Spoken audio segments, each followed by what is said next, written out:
Boa tarde, é um prazer estar aqui e estou vendo aqui algumas pessoas, né, no auditório. Fico aqui preocupada em prolongar muito, né, a minha fala, porque sei que vocês estão aí há muito tempo e, ao mesmo tempo, fico preocupada em deixar de dizer aquilo que é essencial, que é central, que precisa ser dito, que você que está aí sentado agora merece saber e tenha recursos para voltar para casa e entender alguma coisa que não teria entendido se não tivesse investido esse tempo para estar aí. Então, é um conflito aqui para administrar o tempo, tirar o melhor proveito dele e não sonegar informações.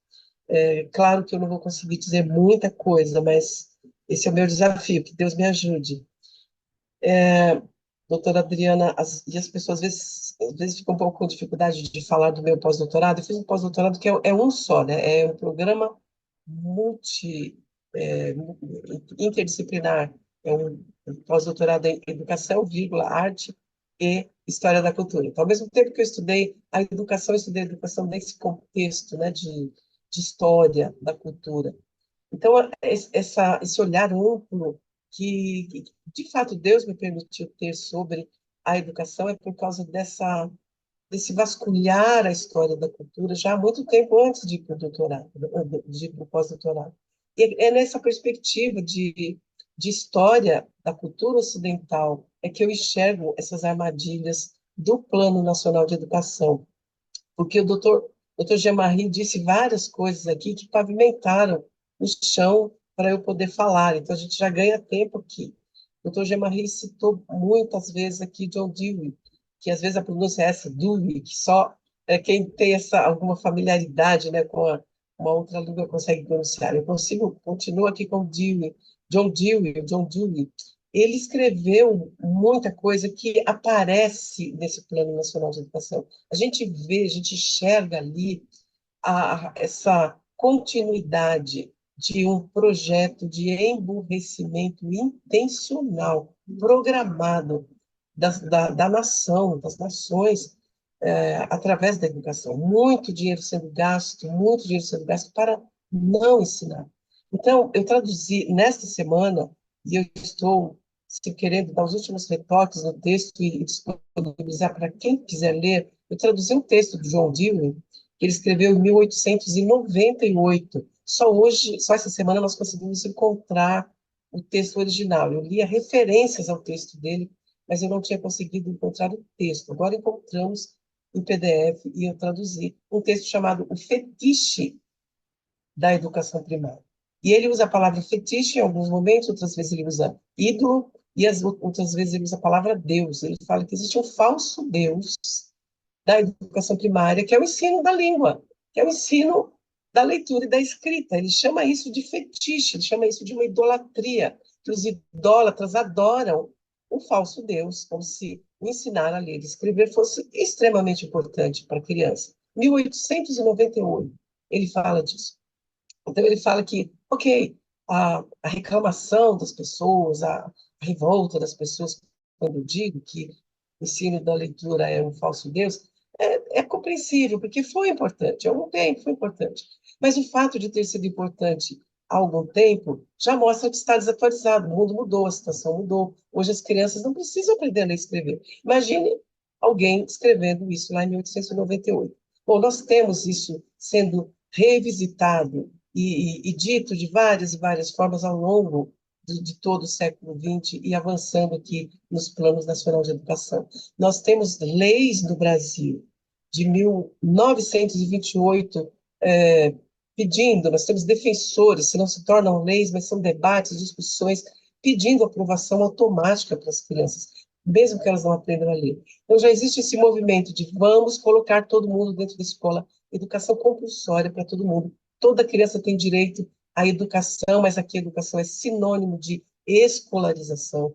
Toda criança tem direito a ser doutrinada, a ter lavagem cerebral, e isso tem esses parâmetros. O doutor Gemarie falou muito de como uma estrutura educacional americana foi formada para isso, depois a, a Unesco e etc. Mas isso tudo começa na Alemanha, vai para os Estados Unidos com Horace, Horace, né? Horace Mann, em 1840, e aí já tem um pano de fundo lá desde 1822, com sociedades secretas, com base num pensamento de uma totalidade universal que exclui Deus. Então, o Estado passa a ser reivindicado como Deus. Não é uma educação neutra, não é uma educação laica, não é uma educação democrática, é uma educação religiosa. Só que mudamos de Deus, né? Agora é o Deus-Estado.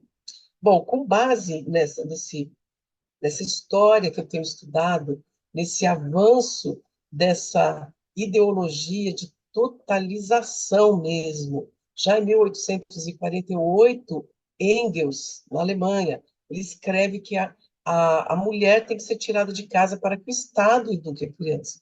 Mais tarde, em 1880, por aí, 83, o próprio Engels, ele escreve a origem da família, da propriedade privada do Estado, dizendo que no princípio era a horda, a manada, no princípio todo mundo era de todo mundo, as crianças eram de todo mundo, e alguém, né, um fulano qualquer ali, não estava satisfeito e criou uma família. Ele pegou parte da terra que era de todo mundo, pôs uma cerca que disse que era dele, ele pegou uma mulher que era de todo mundo, pôs para dentro da cerca e disse que aquela mulher era só dele. Ele privou a sociedade daquela terra e ele privou a sociedade daquela mulher. E aí ele privou a sociedade daquela criança, porque agora a criança passa a ser dele, porque é fruto daquela mulher que ele escravizou. Então, a primeira ideia de proletariado e de burguês é o casamento. Tudo isso está escrito lá, né? O homem é o burguês, a mulher é o proletariado e a criança é vítima disso tudo. Isso tem que haver uma libertação, o Estado tem que tirar essa mulher de casa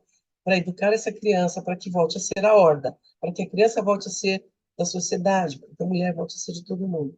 Tudo isso aqui dizendo muito rapidamente, mas isso vai sendo sutilmente trazido para os documentos oficiais de educação bem antes do século XX, né? 1860, tem um livro escrito nos Estados Unidos que em 86 é traduzido pelo Rui Barbosa aqui para o Brasil, falando que não precisa ensinar gramática, que tem que ensinar a observação da natureza, que tem que ensinar o contato com as coisas, e não o contato com os livros. Então, nós estamos num final de linha em que o Plano Nacional de Educação vem falando que precisamos acabar com o analfabetismo, o enfrentamento do analfabetismo é uma das metas, mas depois vai falando em tempos e modos que respeitem a evolução da criança. E a palavra, a expressão tempos e modos, a especificidade da educação infantil, que tem que ser respeitada, o tempo integral da educação infantil, que tem que ser respeitada. Então, uma das metas é garantir o avanço da oferta de educação infantil em tempo integral. Só que mais para frente fala em busca ativa, fala em levantamento das necessidades de demanda. Então, a ideia de que nasceu um bebê, vamos catalogá-lo como um pretendente à creche, precisamos dar vaga para essa criança. Parece bom, mas na verdade é uma imposição, porque os pais não têm direito a decidir se querem que a criança vá para a creche ou não, porque o Estado deve garantir o acesso dessa criança à educação de tempo integral, essa garantia de um direito da criança, que não é direito dos pais, decidirem se querem ou não. A criança não tem direito ao colo, a criança não tem direito ao aconchego da família, ela tem direito à creche. E o Estado tem que garantir isso. E tem que colocar muita gente para patentear a qualidade, para pactuar a qualidade dessa creche. Então, as pseudo-pegadinhas, né, que não são pseudos, né, mas estão lá camufladas, e só quem tem um olhar um pouco treinado, ou pelo menos o desejo de discernir onde é que estão os problemas ali, por que é problemático essas metas que falam de garantia de educação infantil a partir do nascimento, por que é problemático isso? Nós precisamos, pelo menos, despertar nas pessoas o desejo de estudar, de fazer grupos de estudo, de entender isso. Então, para eu tentar resumir aqui, um dos grandes problemas, a tal da pactuação, e mais, pactuação dos parâmetros de qualidade e pactuação federativa dos parâmetros de qualidade. Gente, eu acho que não precisa ser pós-doutora em educação, arte, história da cultura, para perceber que não existe a melhor educação para todas as crianças de modo pactuado. Mesmo que a gente fosse pactuar de verdade, eu sou vó, eu quero algumas coisas, eu quero que as minhas crianças, os meus netos aprendam a ler, porque eles vão ler histórias, eles vão ler a Bíblia, eles vão ler documentos, daqui a pouco eles vão saber ler um contrato e dizer, não concordo com isso aqui, essa vírgula não está dando clareza para o assunto. Se tirar vírgula, fica mais claro, ou se colocar vírgula, fica mais claro. Tem que entender gramática para ser livre. Mas tem gente dizendo que existe um preconceito da educação letrada contra a educação oral. Eu participei de um evento, de um congresso de municípios, reunindo diretores e coordenadores pedagógicos de várias escolas, de vários municípios, e o tema do congresso, o tema da oficina era a produção de texto. Imagine uma oficina de produção de texto e o palestrante, o organizador ali estava usando um texto como referência que era o mito da superioridade da cultura escrita sobre a cultura oral. Era uma apologia do analfabetismo com esse título de o mito da superioridade da cultura escrita sobre a cultura oral. Não existe superioridade, não existe... E por aí vai. Como é que nós vamos fazer uma pactuação nacional em relação à qualidade da educação? E o documento fala várias vezes da educação de qualidades pactuada, ou educação de qualidade socialmente referenciada. Essa expressão saiu do Plano Nacional agora, não está qualidade social nem qualidade socialmente referenciada, mas ficou o pactuado, padrões pactuados nacionalmente. Quem é que vai dizer o que é padrão? Eu quero uma coisa, outro quer outra. Os meus netos têm uma habilidade, a minha vizinha pode não ter as mesmas habilidades. Os meus netos podem ter paixão pela leitura, o outro tem paixão pela música. E como é que nós vamos colocar todo mundo debaixo de uma pactuação nacional sobre a educação? As crianças do Amazonas, do Rio Grande do Sul, e do Tocantins, e daqui de Goiás e de São Paulo, as das águas, dos quilombos, todo mundo vai ter que aprender algumas coisas pactuadas nacionalmente, como etnias, né? Como as questões de direitos humanos, mas ler e escrever isso não precisa. Isso alguns vão aprender, porque isso não é mais necessário desde John Dee, desde 1898. Isso é um fetiche, isso é um ídolo, a idolatria do ensinar a ler e escrever. Então, nós temos essa pegadinha da pactuação nacional, dos parâmetros de qualidade referenciados nacionalmente, a ideia de ampliar o acesso à educação de tempo integral vem com essa determinação de vigilância, tem uma meta que eu quero ler aqui para ficar mais claro. A meta diz assim: qualificar e publicizar as parcerias com entidades sem fins lucrativos, fazendo cumprir os padrões nacionais de qualidade da educação infantil e obedecendo os critérios de transparência e submissão aos mecanismos de controle social e controles externos na forma da lei. Quer dizer, vamos obrigar a criança a ir para a escola, mas aquela escola que foi criada por aquela igreja, por aquela associação, que tem uma visão confessional, que vai ter cuidado com a criança, essa associação sem fins lucrativos, ela vai ser vigiada. Ela vai ser vigiada porque ela precisa dar transparência aos recursos que ela utiliza, e etc. E a transparência vai ser obrigatória para fazer cumprir os padrões nacionais. Não é para saber se é diferente, mas é bom, as crianças estão indo bem, as crianças estão se desenvolvendo bem. Não, precisa ver se estão de acordo com os padrões nacionais, estabelecidos nacionalmente. Padrões nacionais de qualidade na educação. Quem é que vai definir essa qualidade?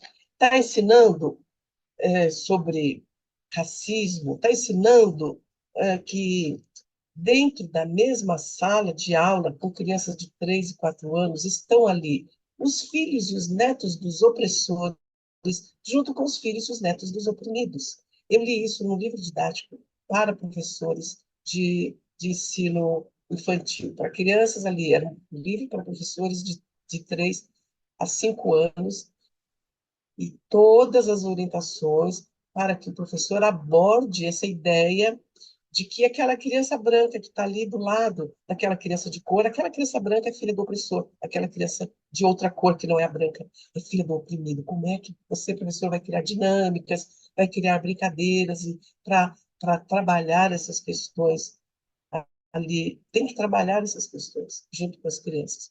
Isso de fato resolve algum problema de preconceito, ou isso gera um preconceito, isso gera uma discriminação, isso gera uma luta de classes e luta de raças cada vez mais acirrada. Mas é isso, a qualidade vai exigir isso. Vai ter vigilância para ver como isso está sendo trabalhado. Está acontecendo isso. Está acontecendo isso.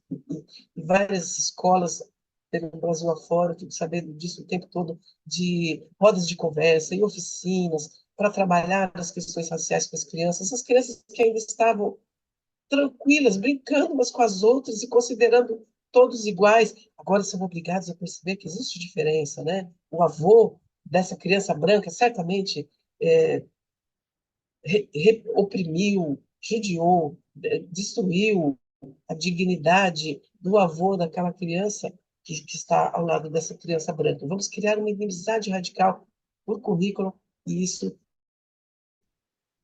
é padrão nacional de qualidade. Não ensine a ler, estar, as fases, a criança ainda não tem estrutura motora para aprender a segurar no lápis, então não vamos ensinar a ler e escrever, porque temos que respeitar tempos e modos. Aparece no Plano Nacional de Educação essa referência a tempos e modos, e quando eu li isso, de cara, eu lembrei de documento da Unesco, tem um relatório da educação infantil nos países do Mercosul, relatório da Unesco dos países do Mercosul sobre a educação infantil, um documento de 2005, mas já fazendo referência a outros, e diz que é necessário respeitar a especificidade da educação infantil, que é o brincar e etc. Aparece no Plano Nacional de Educação, nesse que está lá para ser discutido, que a pactuação aos parâmetros deve haver uma pactuação em relação às práticas pedagógicas e às brincadeiras e aos espaços e tempos apropriados para a educação infantil. Gente, nós vamos fazer uma pactuação nacional em relação a quanto tempo eu gasto com brincadeira X, com brincadeira Y, quanto tempo eu gasto colocando a criança em contato com letras, vou violentar a criança, colocando a criança em contato com letras. Não temos que pactuar nacionalmente os tempos e os espaços apropriados para aquilo que é específico da educação infantil, e não para ser ensinado aquilo que ainda não é requerido. É lá aos 9 anos de idade que a gente vai ensinar a ler e escrever, e saibam, pode ser muito tarde, e tem sido muito tarde. 9 anos de idade é muito tarde para a criança começar a lidar com a letra e o som, e não tem sido ensinado nem aos 9 anos de idade. A ideia de adiar, porque John Dewey, lá em 1898, disse que tinha que adiar, isso vem sendo feito há mais de um século, o resultado está aí. Nós somos resultados desse empobrecimento gradativo e agora uma imposição por lei. Estava no plano, na primeira versão do plano, que deveria se erradicar o analfabetismo, a, é, intensificar essa alfabetização a partir da perspectiva discursiva e do letramento. É uma forma de dizer: não ensinem através do método fônico, do método da silabação, do método da, da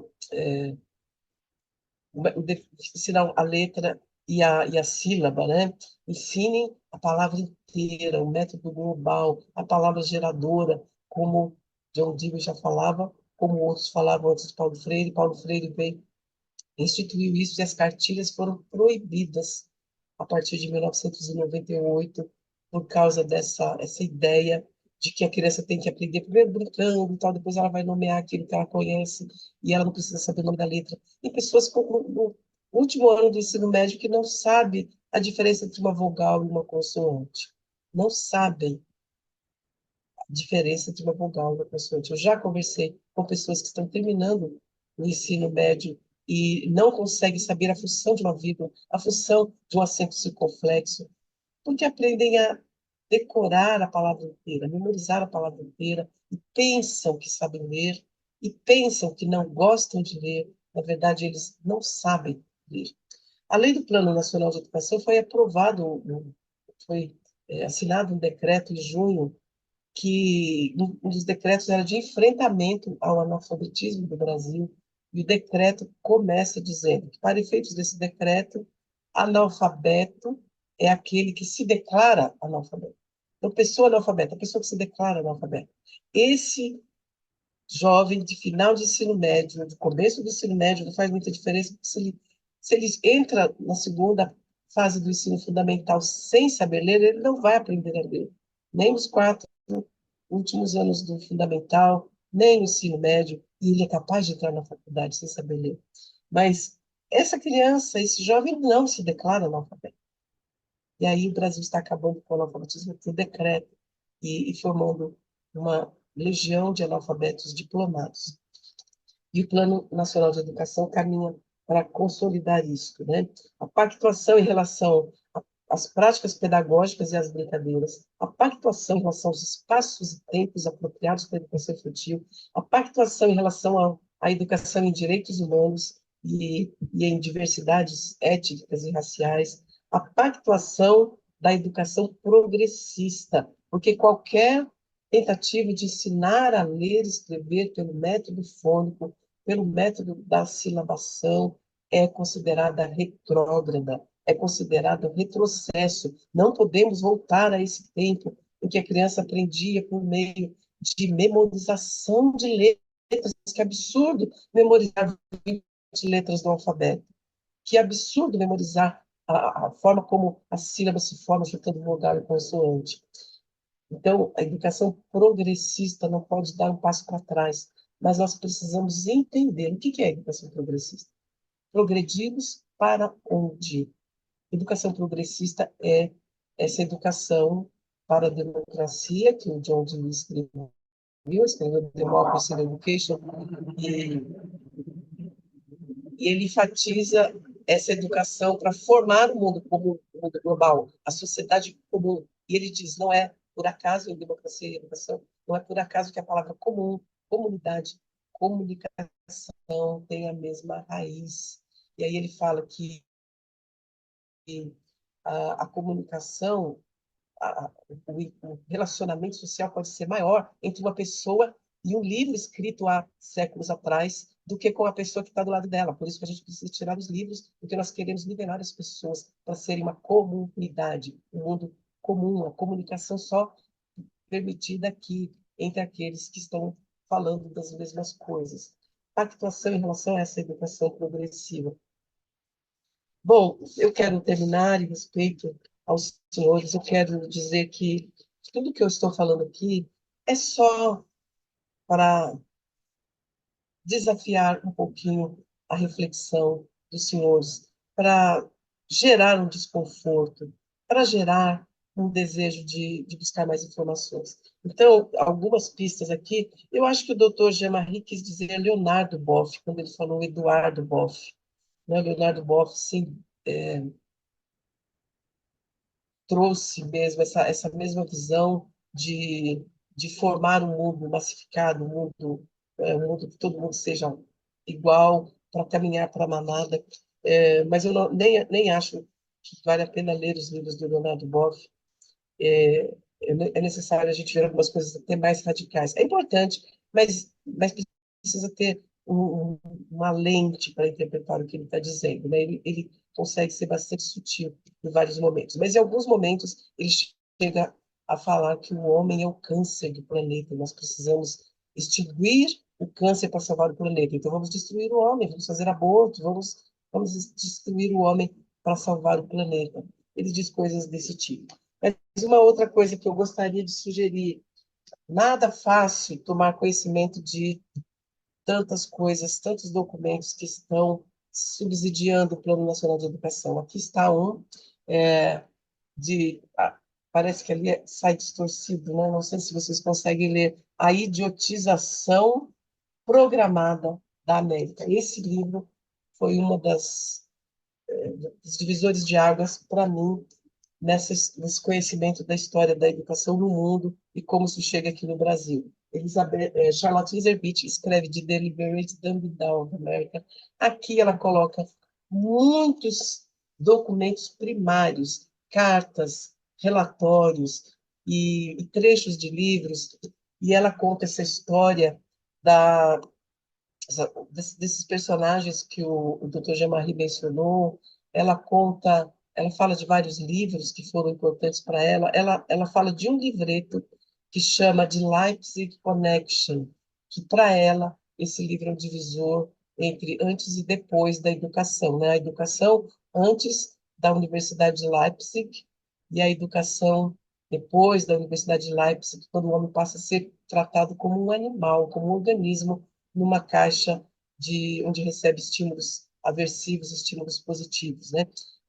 Depois dessa universidade, alguns americanos foram para lá, estudaram, voltaram e criaram as tais faculdades de pedagogia, os teachers colleges, e começaram a doutrinar professores para doutrinar as gerações seguintes a partir da educação. Então, esse é um livro que eu acho que todo mundo deveria ler. Eu gostaria de sugerir que nesse, e esse está mais fácil, Admirável Mundo Novo.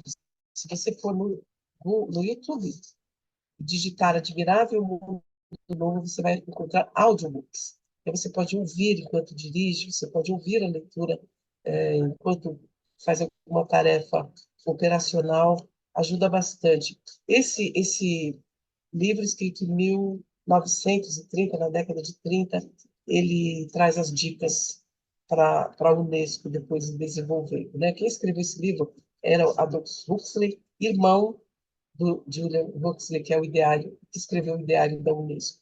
Então, não por acaso, ali é uma utopia, uma ficção científica que nós vemos colocada em prática nas décadas que se seguiram, né? E hoje com muita força no nosso Plano Nacional de Educação. E, por último, existe um outro documentário que eu gostaria de sugerir, que é Esperando pelo Super-Homem. Esperando pelo Super-Homem mostra a situação da educação nos Estados Unidos em 2007, quando foi feito o documentário, com estatísticas mostrando que em alguns estados apenas 12% das crianças sabem ler e escrever e conhecem a aritmética. Não é uma estatística muito diferente das estatísticas aqui no nosso Brasil. Muito forte o filme, muito forte o documentário. Eu sugiro para reflexão, para que vocês possam ajudar outras pessoas a entenderem as pegadinhas ali no Plano Nacional de Educação a partir desses referenciais de leitura.